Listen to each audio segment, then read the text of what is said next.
All right, we are interviewing the Colonel this morning from the Colonel's Chronicles. He has the YouTube channel Colonel's Chronicles, and he's got extensive experience in Thailand and in the Philippines. He's currently residing in Iloilo, and we're going to talk about some of his life experiences. What led him to become an expat? What led him to Thailand?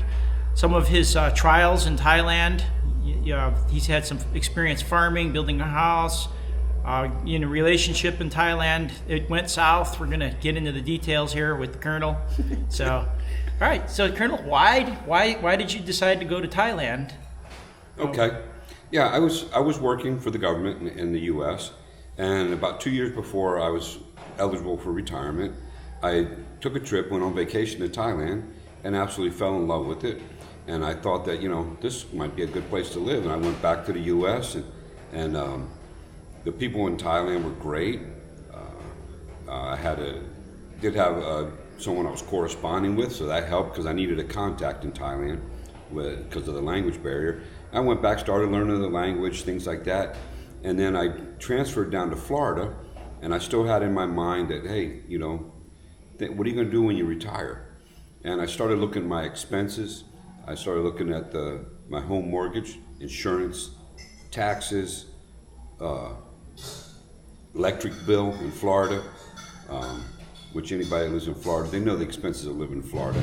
And I started looking at all that, and then I started looking at what I was going to get as my retirement pension, and things weren't adding up. And my idea of retirement is retirement. My idea of retirement is not going and getting another job, which my American ex-wife told me I would do. But anyway, I kept working, and then when I turned 50, I retired. And one day I was going to work, and I just said, you know what? Today's the day, and I'm going to retire, and I'm going to move to Thailand. And so I started talking about it. People, you're crazy. Why would you do that? Blah, blah, blah. But, I decided I'm going to do like Cortez. I'm going to burn the ships because I'm not coming back. So what I did, I sold everything. Sold everything I owned. And I got debt-free. I sold my house, sold my cars, sold my Harley Davidson, sold a lot of my tools. I sold, because I didn't want to take in my power tools because of the electricity difference, 220, 110. And then, I sold a lot, even sold some of my clothes, sold all my guns, and except for one. And then what I had left over, I gave to my kids to hold on to me. Set everything up, got my visa in the U.S., and I went to Thailand. And I lived in a condo for a couple months. I don't like condo living. I thought I could do it. Because what I decided in life, I decided that things are just things. And you don't need things to live. Worldly possessions are just worldly possessions. But you don't need that for life. And they're not going to make you happy. Because I tried everything. I had the fancy sports car. I had the Harley Davidson. I had all that stuff. And I had a decent house. But it doesn't make you happy. So I went to Thailand mainly for economic reasons. But I also, for the mystique, or I don't know the word for it, but it's a different world. If you've never left the United States and you've never been to Southeast Asia, you're missing out on a whole nother world. It's just different. And everyone said I should have gone to the Philippines. I said, nah, I'm going to Thailand. Because in my mind, I'm thinking, Thailand's better, and the ladies are prettier, and all this kind of stuff, which is just superficial garbage and nonsense, okay? But that was what I was thinking back then, because I was going out of retirement. And I thought, I'm going to start my life over at 50 and reinvent myself and that whole 9 years. So I went to Thailand, and then I went to Phuket, the island of Phuket, because the woman I was dating at the time, that's where she was working, and she was working as an accountant. And so that's where I started out in Thailand. And, as things went on, I moved to different places. I had a little house down in a town called Rawai, which is on the southern tip of Phuket. Beautiful area. The Russians like that area now, but back then it wasn't like that. And so I stayed there, and then how far we want to go with this, James? With what? Let's jump forward, okay? To your farming my experience. Marriage. Well, let's do the marriage. Okay. So I met a lady. She was not a young lady, but not quite as old as me. but close to my age, a few years younger than me, and fell in love.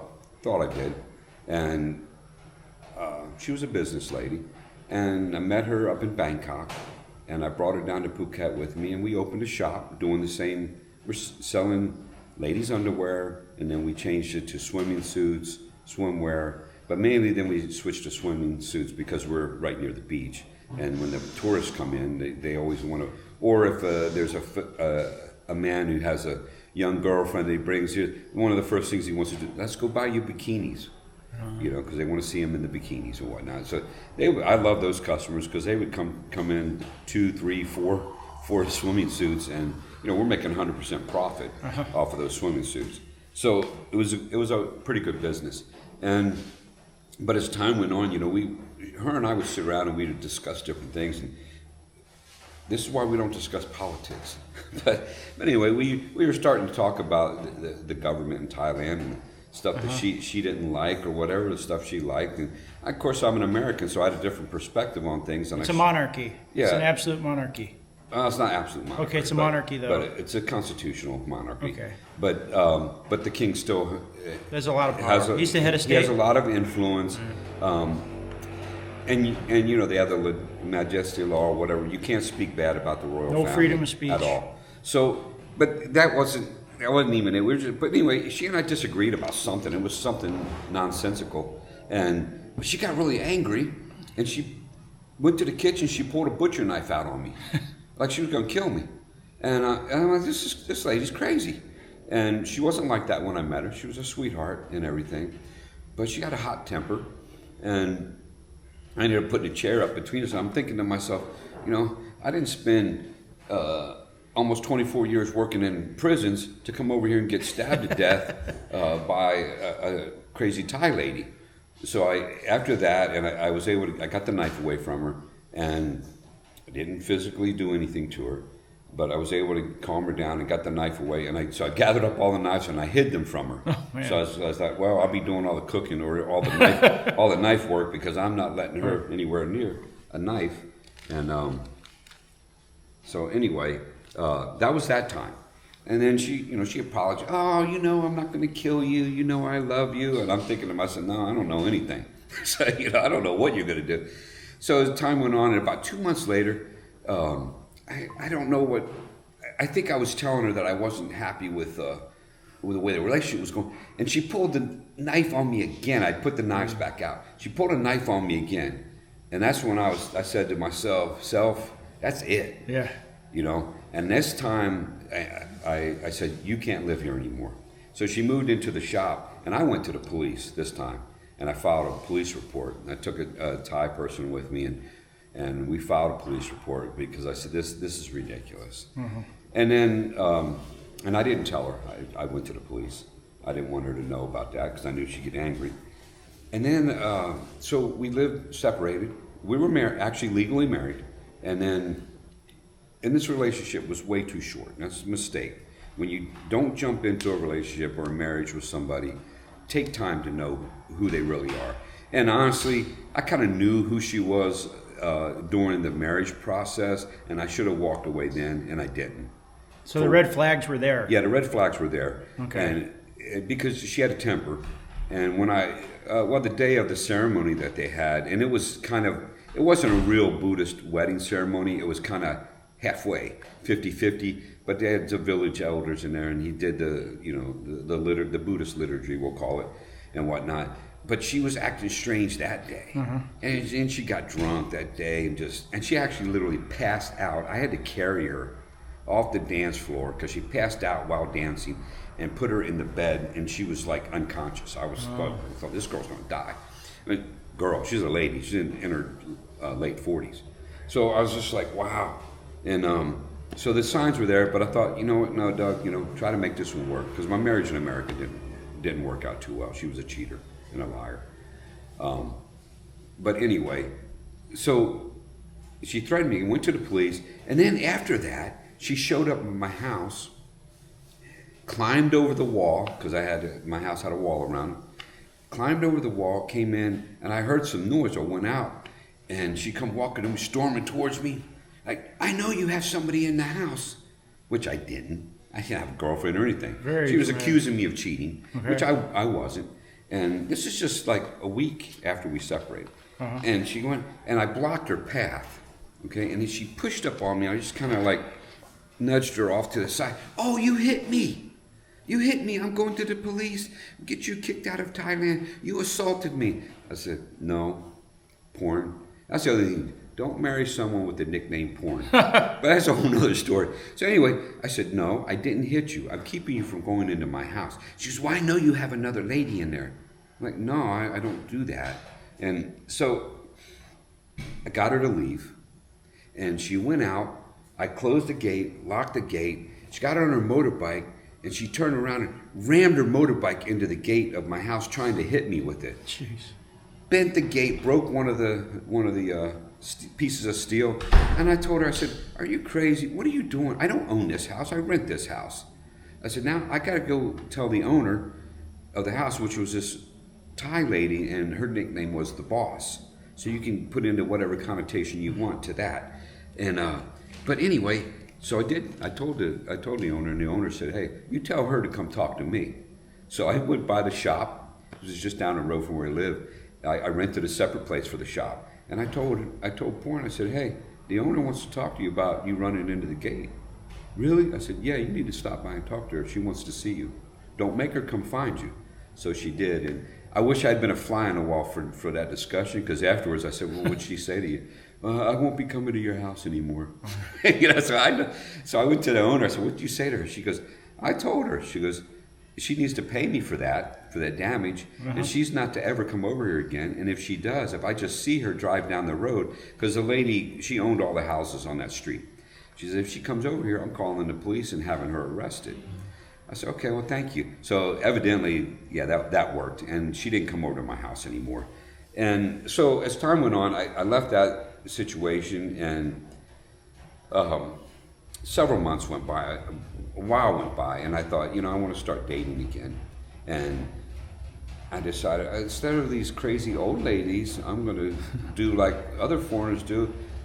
Can I get a younger lady? I've never done that before, because I'm American, and it's kind of taboo in America. And so, but I said, I'm going to try it. So I went online, I met another girl online, and very pretty, or I thought at the time, and she was 28. And we dated and whatnot, went to visit and the whole 9 yards. And there were red flags there. But I just thought she just stole my heart. I thought she was so beautiful and everything. She was so sweet, talked so nicely, and she spoke English. Yep. Not a lot. Okay. Actually, at the time when I met her, she didn't speak hardly English. There's a little bit of funny story, and I don't want make the story too long, but when I first met her, we were talking, having this long discussion there, and of course, I'm a talker. I was doing most of the talking, and she was nodding her head, smiling at me and everything. And we got to this point where I asked her a question, and she just nodded and smiled at me, and then the light bulb went on. She didn't understand anything I'm saying. So I said, Okay. I said, "You don't understand anything I'm saying, do you?" And she said, "Nope." So I'm like, okay, I'm an idiot. And but anyway, long story short on that, we ended up getting married. And I decided, okay, this is it. This is the life I want. Her family owned a lot of land outside a village in the middle of nowhere in Isan. This is Northeast. And those of you that live in Thailand, you know about Isan and Isan girls and whatnot. So I went up there and I started building my dream home. And big farm. I had a huge lake excavated. For those of you in Thailand, it was almost 3 rai, about 2.5 rai. So can I ask how much money are we talking?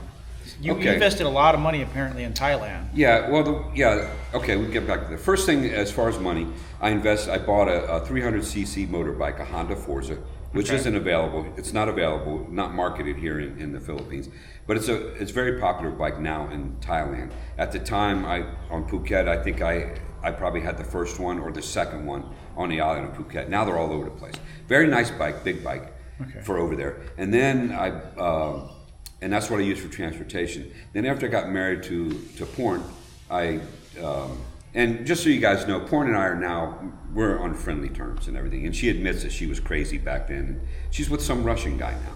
So anyway, and I've met him too. But anyway, there's more to that too. But then I bought a pickup truck. I bought a Toyota. Revo. When the Hilux Revo came out, I bought one of them. And I paid cash for all this stuff because I had it, at the time, and in my savings and whatnot. And so that was another big expense. And that Revo was so overpriced. I think I paid back then, about $46,000 before it was all said and done. That was with the financing. Yeah. And there's a story behind that too, which we could talk about that another time, where her sister, we had to put it in her sister's name because of her credit not being where it needed to be. And I didn't have that much cash because of moving money, the banking regulations, and at the time, and I was ignorant to some other things about moving money. But so it took time to get the money over there.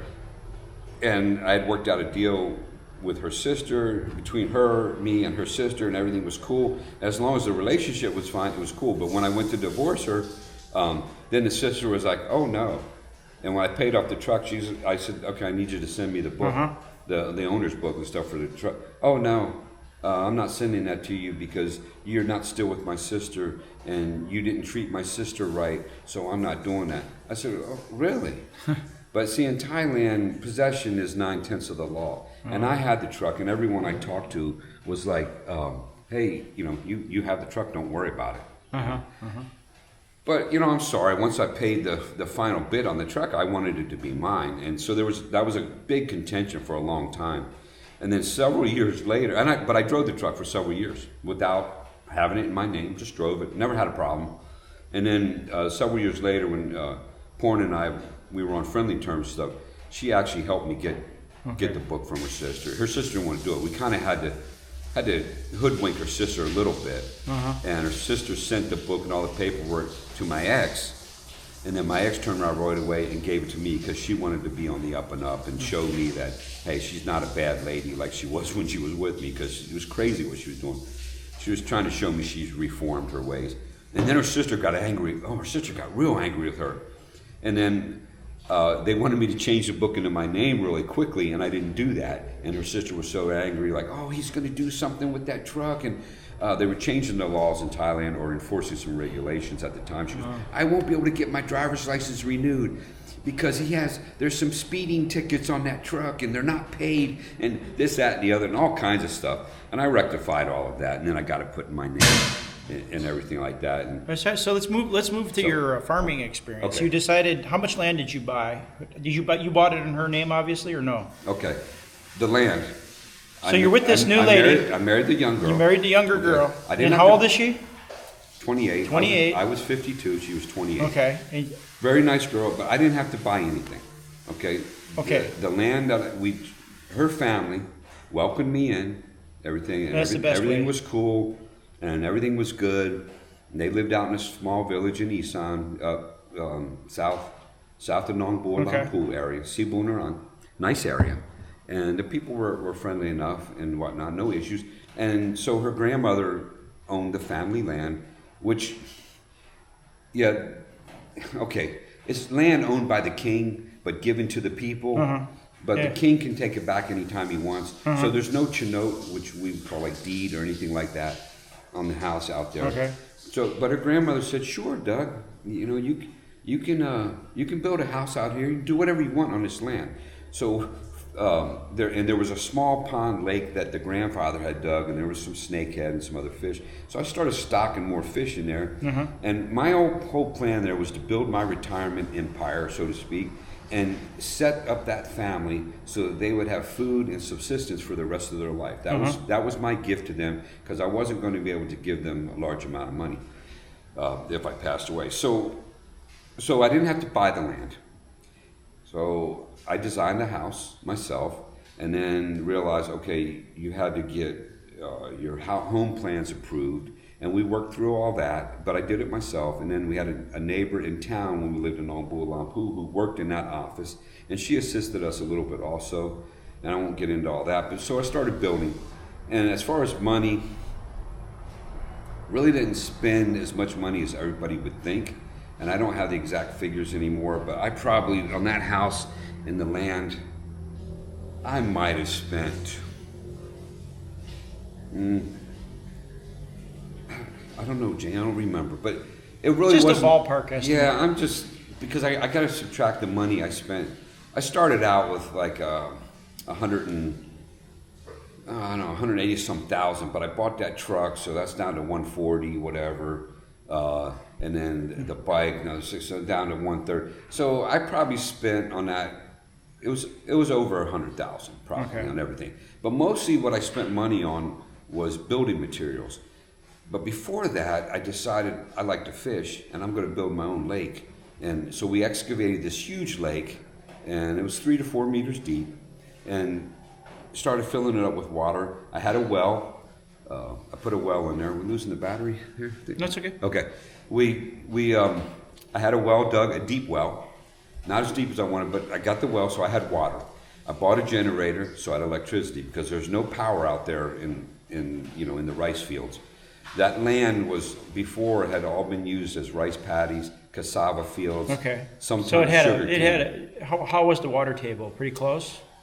Yeah, I went down. I made them go down like 36 meters. That's pretty deep. Yeah, they went down 10 meters, and there was water, and Okay. they wanted to stop. And I said, no, I don't want the... You wanted more capacity? You wanted cleaner water? Well, and I didn't want the upper water table. I'm thinking like an American. I wanted You wanted the it lower. clean. All right. Yeah. Cleaner. And that water was clean. Okay. I didn't drink it, but it was crystal clear. And so we did that. So I had water. And then we dug that lake. And we started filling up the lake. And so I had that. And I had an incredible view of the mountains in the background.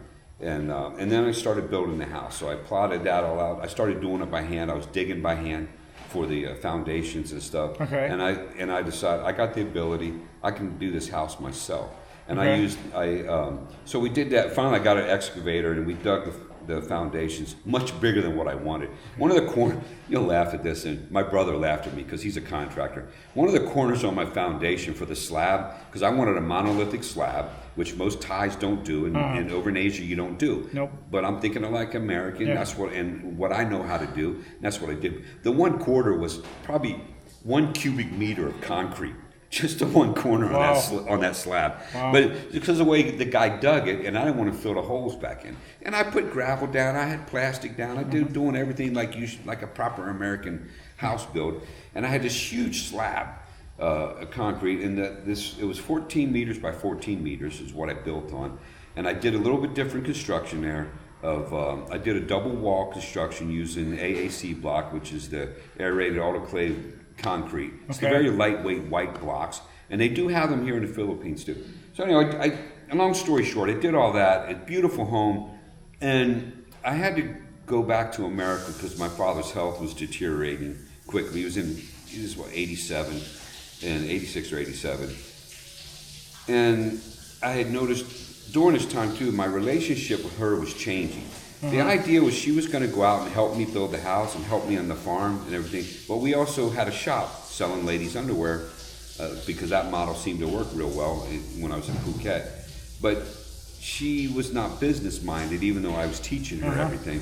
And she was lazy, just to be honest. She was lazy, and always on her phone, Facebook, all day long, scrolling on Facebook. Not a good sign. And maybe talking to boyfriends. I don't know. So, yeah, that's not a good sign. Right. If you're a lady, guys, you're dating, she's on the phone all day with Facebook. Maybe look elsewhere. If you want to have a business, no matter what country you're in, and you're doing it for your wife that you're with, make sure that she's going to do it. Yeah. Because in Thailand, in my situation, even though I had long-term visa and I had a retirement extension every day, still not allowed to work, and still get treated like a criminal when you go into immigration. So anyway, lost my train of thought where I was going there, but back to the shop. Yeah, your girl's on the phone all day. And my idea was she was going to go out to the farm, and I was doing this for her and her family, and her young daughter. But she would never go out to the farm. She went out maybe 3 times the whole time I was there, and I was with her close to 4 years. But what happened was I started noticing that there was no affection in the relationship, and then it got to the point where I wasn't even allowed to touch her, give her a hug, and I thought, okay, I've been down this road before. She's probably cheating on me or has a boyfriend. And then I went to the U.S. because of my father's health for 30 days, came back, and she met me at the airport in Udon Thani, And she smiled, and it was semi-okay, but it was like, okay, you're here, hi, let's go get into the truck. And got in the truck and drove home. I used to let her do all the driving because I thought if we're going to get pulled over, stop by the police in Thailand, which are well known to not be, a lot of them are not on the up and up, so to speak. And so we drove back and went on, and things kept going. And I would have discussions, long discussions with her, like, hey, this, we're actually married. This is not how a marriage relationship is supposed to be, even in Thailand. And I said, if anything, I'm older than you, so you should at least be giving me the respect as an elder. You're not even doing that. I said, something has to change here, or I'm not going to put up with this. And that went on for about a year and a half, the whole thing, up to the end. But then my father passed away, and I went back to the U.S. And then when I came back from this trip, it was another 30 days. And I've only been to the U.S. 3 times since I've been in Southeast Asia, and that was the 3rd time. And I went, but when I came back this time, I was met at the airport, but she wasn't smiling. It was just like, oh, he's here, let's go. And no hug, no, hey, welcome, nothing. I was just like, this ain't right. Something's not right. And so we went back to the shop, and shortly after that, I told her, I said, look, I want a divorce. This is not what I want. I'm not even allowed to. I literally, if I got close to her, she would push me away, and she would start cussing me out in Isan. And I had no idea what she was saying. I found out later some of the stuff that she was saying. It was very disrespectful, very bad. And then as time went on, so she wanted to fight me on the divorce and everything, but I got her to agree, and we went, because it's very simple to get divorced in Thailand. So we did that, and the divorce didn't happen right away. I left, and I went back to Phuket and tried to start a life there again. And then, because she didn't want the divorce right away, and she actually was begging for second chances and stuff. I'm like, you had your second chances. She's worried maybe the money's going to dry up. Exactly. Starts thinking about the money, yeah. Exactly. And part of that was I had spent my savings up to that point on that house and the farm, and I told her one day, okay, look, sweetheart, that's gone now. Now we have to use only what I have from my pension to finish building this house, which was doable.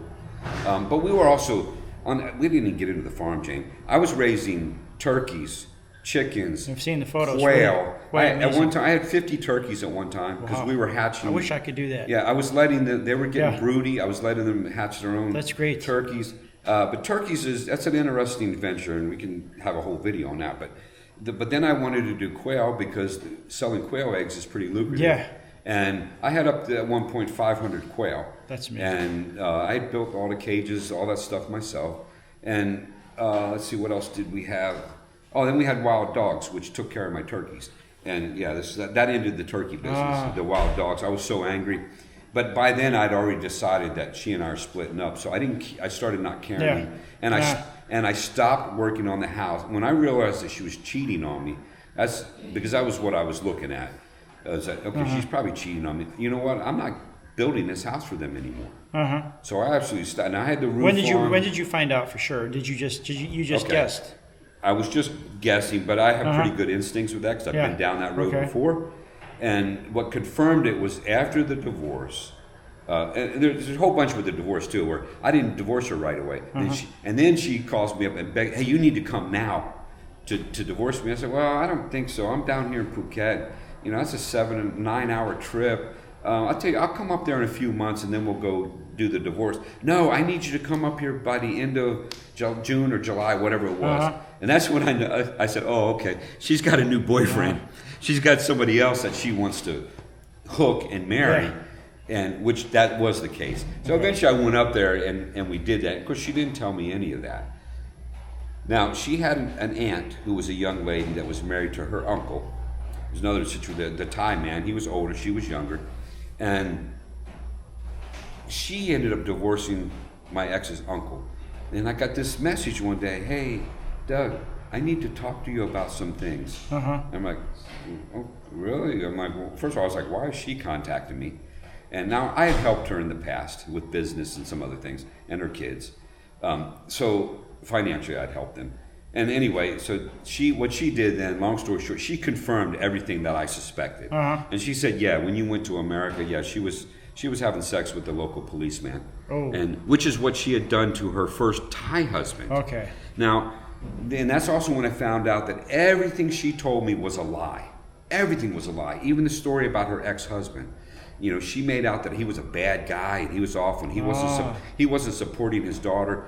He went to a foreign country. He was sending all the money back to his family, not to her and the baby. I found out, no, that was all a bunch of baloney. That was a lie. He was a good man, and he came back from being an overseas worker one time, and he found out that she had been fooling around with the policeman.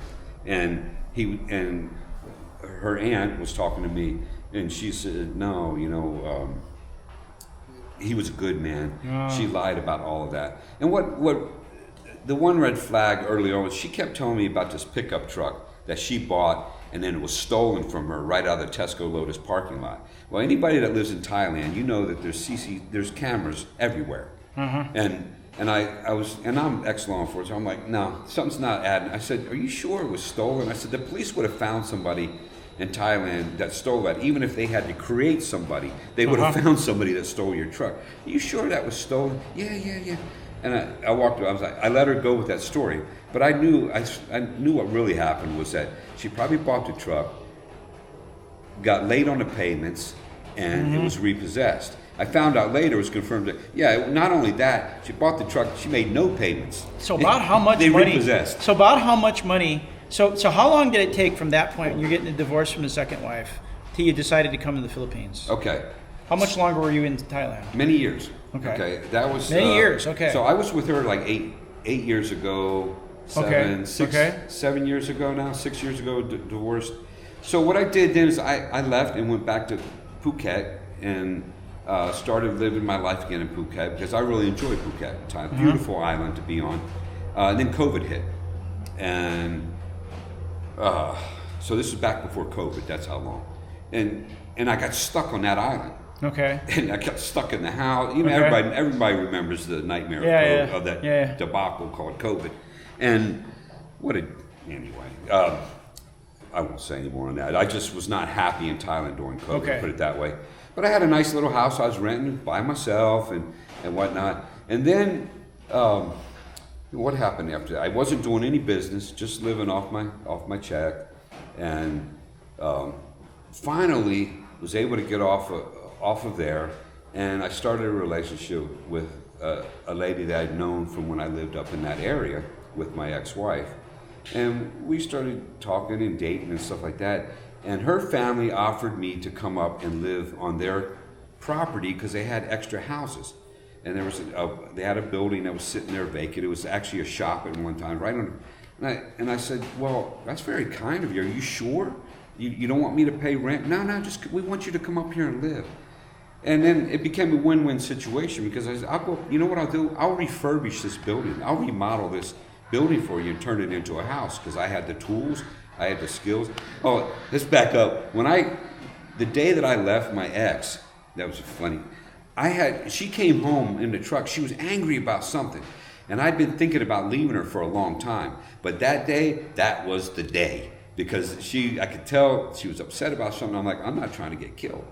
And so it got dark. I got in my truck. I ran out to the farm. I loaded that truck up in the dark, using the light from my cell phone to gather up as many of my tools as I could. I had to leave behind this real nice scaffolding that I had. I left behind my huge diesel generator, 5,000 kilowatt generator. Left it behind. Left other things behind that I didn't want to leave behind, but I couldn't fit them all in the back of this little Toyota pickup truck. 4 doors, so you don't have a big bed. But I loaded that thing down. And but anyway, yeah, that was kind of weird. I forgot that part of the story. I had to get out of Dodge quick. I had to sneak because I'm like, these people are going to kill me. And then I also, when I found out later the full story, I found out that family, they're known for, I don't know the Thai or lack of better word, but what we would say in America, they were grifters. Okay, so the whole thing with my marriage to her was one huge scam. One huge grift. And a huge grift. And if I had listened to the flags, which I didn't, I ignored them. I knew they were there. all the time. You'd have figured it. You'd have put two and two together, and the evidence was there. Right, it was there, and I knew it was there, but I chose to ignore it because I really wanted to be with her. Yeah, she's 28 years old. She's fairly. You showed me 28. Yeah, I ended up not. She's a very attractive girl. Yeah, so. Yeah, I ended up not being with her much anyway, and that was the frustrating part for me. It's like, hey, I still like to have a physical relationship with this woman, and that's what you guys need to remember that. Don't be ruled. Make sure you're thinking with the right noggin. Okay. So anyway, I forgot where it's going with that, but the whole thing was a grift, and. Okay. I found out also it was machinated, and that's a colonel's word, machinated, by her grandmother, Yai. We called her Yai. The brains of the outfit. Yes. The grandmother was the brains of the outfit. Okay. Yeah, and I found out that in that village, everyone in that village was scared of that family. Because I always wondered, and I asked the woman that was confirming everything, why didn't anyone say anything to me? I would go over to the neighbors, they wouldn't even talk to me. They wouldn't tell me. I'm like, why didn't somebody? She said, because they were scared that they would kill them. Wow. And I said, I told her too, I said, look, you were there the first day I met this woman when they drove up in the pit. I said, why didn't you tell me? She goes, they would have killed me. She goes, I was scared for my life. Yeah, I don't blame him. Right. I can see it. And knowing the family, I understood too. And the first time I met her younger brother, because I judge people very quickly for various reasons, not just appearances. But I met him, and afterwards we went home. I told her, I said, your brother's going to end up in prison one day. No, he's a good boy. He's not like that. Not at all. You're crazy. How dare you talk bad about my family? Blah, blah, blah. And 6 months later, guess what? He was picked up and he got 25-year sentence in prison in Thailand. So the colonel does know the instincts are there if I choose to listen to them. With her, I didn't listen to myself. So I learned a valuable lesson, and now I take that to heart. That's why I'm so picky about relationships now. Yeah. So I think you've exposed something, though. I think this is getting to be a fairly common kind of a scam, where you've got you've got a family outfit or worse, and they're taking advantage of some of the expats, especially I think that goes on in the Philippines, but it goes on a lot more in Thailand. Right. The culture is a little more. It's a little more of a Buddhist culture over here. I think over here in the Philippines, you're going to be more likely somebody might tell you. Possibly. Because there's jealousy factors too over here. But in Thailand, no one said anything to me. But I knew something wasn't right, especially when she got to where I wasn't allowed to touch her. I'm like, something's going on. She's cheating on me. But I didn't realize the depth of the grift until afterwards, and I didn't realize that Yai was behind it. Okay, the grandmother of the family. This is what I verified after the divorce with the young Thai lady. And I understand, at the time, I thought these were good people, and I know a lot of people are going to say, oh, that stupid old man, you should know better, blah, blah, blah. And I should have known better based on my life experience about being lied to and things like that. And I did know, but I chose, like many people that go to Thailand, I chose to ignore the warning signs. And I also want to preface all this to say that there are many good ladies in Thailand and good Thai families, okay? I'm just voicing my experiences. Doesn't mean that this is going to happen to everybody that goes to Thailand, because it doesn't. Because I have friends still in Thailand that are in very good relationships, in very good family situations. But that's not the situation that I got myself into. So anyway, back to Yai and his family of grifters. I found out and verified later that the whole plan by the grandmother told her granddaughter, look, you're beautiful. What you need to do is you need to find a very wealthy foreigner, and the joke was on them, I wasn't wealthy. But anyway, you need to find a very wealthy foreigner, and don't fall in love with him. You don't ever have to fall in love with a man, but you get him to fall in love with you. And that was her instructions. Get a man to fall in love with you, but don't fall in love with him. Get him to spend as much money as you can on you and the family. And the joke was on them, because I didn't spend money on their family. But in essence, I kind of did, because I built a house on their land and that huge lake. But the joke about the lake I tell people too is I excavated all that. Well, that was prime farm rice paddy country. Guess what? They can't grow rice paddies there. And right now today they're growing sugar cane, I found out. They have sugar cane all over there. But I had planted 500 cocoa trees, tried to give them a cacao business. They squandered all that. I had papaya trees, mango trees. It's easier to grift than farm, Doug. Yeah, absolutely. That's why I want to interject here. If you want to find an honest wife, an honest girl, you might look at a family that actually farms instead of grifts. Right. You know, 'cause if they got the character to get out in the field more, maybe that's a better bait. Yeah. I think Well, that's something to look at. Well, now they were rice farmers, and the other thing I want to point out too is Yai was out on the farm. My ex wasn't there, but her Okay. grandmother was out there every day with me, except maybe one or two. And I figured it out later. She wasn't there because she wanted to help me, which she did help me. She's a hardworking lady. However, that was part of the grift, and that was part of them keeping an eye on me. They wanted to make sure that no other lady from the village came out there and flirted with me or tried to steal me from their family. Because I'm not going to lie, there were opportunities in that village if I was that kind of person. But anyway, so the plan was, and the rest of that plan was, get as much money as you can from the foreigner. If he ever runs out of his money, you cut him off. If you guys know what that means, you cut him off. And she meant sexually, cut him off, and you find a new one.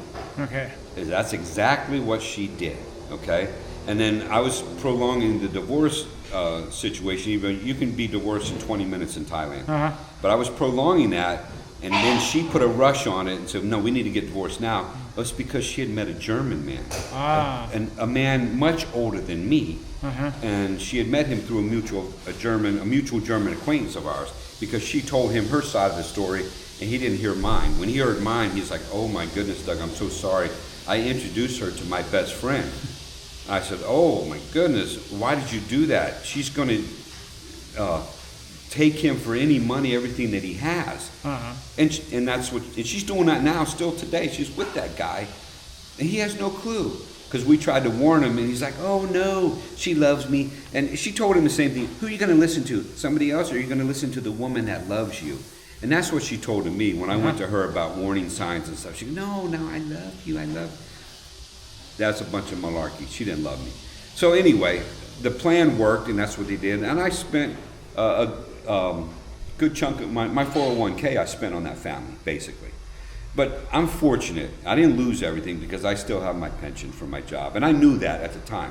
And I look at money a little bit different than some people. For me, it's just money. I didn't think I'd live as long as I have. I'm still here. I didn't expect to be. So I wasn't too worried about it. But that's Thailand. So I got away from that situation. And then I got in with I started dating an acquaintance and moved in with their family in a house that they gave me basically to live in. And I worked on it, fixed it up for them. Great family. I'm kind of saddened because the father passed away shortly after I left them, and so I'm sad about it. But there are good families, and they were a very good family, and they were very good to me. But then I had a friend going to the Philippines, and by then I was living on my own again, right on the beach in Prachuap Khiri Khan. Before I was up in Saraburi, and I didn't even mention on here about immigration in Thailand. That's a huge reason why I left Thailand, is Thai immigration. I always had good experience with immigration until I lived in Saraburi. And I'm sorry, the Thai government, if you're watching this, you can be upset, but the people there, I got treated the worst I've ever been treated, like a criminal at Thai immigration. And I got sick of being treated like a criminal. I'm not a criminal. I'm the one who locked the criminals up. So don't treat me like a criminal, but they did. Everyone is very adversarial in Thailand. I hated that part of Thailand. Even though I had the long-term visa, I had all my ducks were in a row. I had everything I needed. But there was a particular older female immigration officer. She just did not like me. I rubbed her the wrong way, and she made life difficult. And I said, you know what? I'm sick of this. So I moved, and I went down south of Hua Hin, and the immigration office there was great. But you still generally feel like they're looking at you kind of sideways when you go into immigration in Thailand. But the Hua Hin, they were actually fairly decent. Phuket was fairly decent. But they do have that attitude that all foreigners are coming over here and they're trying to, they're criminals and they're going to do something bad, and we got to catch them and we got to make sure, because there are a lot that do. Yeah. But I'm not the one. So anyway, I ended up visiting an American friend in the Philippines, because he was supposed to come to Thailand and visit, and they couldn't decide when. And I said, never mind, I've always wanted to visit the Philippines. So I visited him and his fiance, and just 1 week, 5 days. But I tell you what, that 5 days changed my life and made me realize the difference between Thailand and the Philippines, for me, is the people. Now, Thailand is light years ahead of the Philippines in infrastructure. We can't deny that. If you go to if you've lived in the Philippines and you go to Thailand, you see it. They're way ahead as far as infrastructure, cell phones, Wi-Fi, everything. It's just it's so much better in Thailand. However, at this point in my life, I care more about people and about relationships. Okay, so I had Filipino people coming up that I'd never seen before in my life, just on the street. In one instance, this one man, close to my age, came up and started a conversation with me. I talked to that gentleman for 35 minutes about life, about religion, just everyday things, relationships, and he spoke to me in perfect English. And because Pomputai Dai Nitnoi, I can speak Thai. Not fluently, but enough to get by. But it gets tiresome because they still look at you cockeyed like they don't understand you, even though you know they did. But anyway, in the Philippines, it's not like that. So in that 5 days, I made a decision, life-changing decision, and I told my friend, my American friend, I said, you know what? Why am I staying in Thailand? I'm moving to the Philippines. I'll just do what I did again. So that'll end part one, and we'll begin part two on the Philippines. Okay. All right.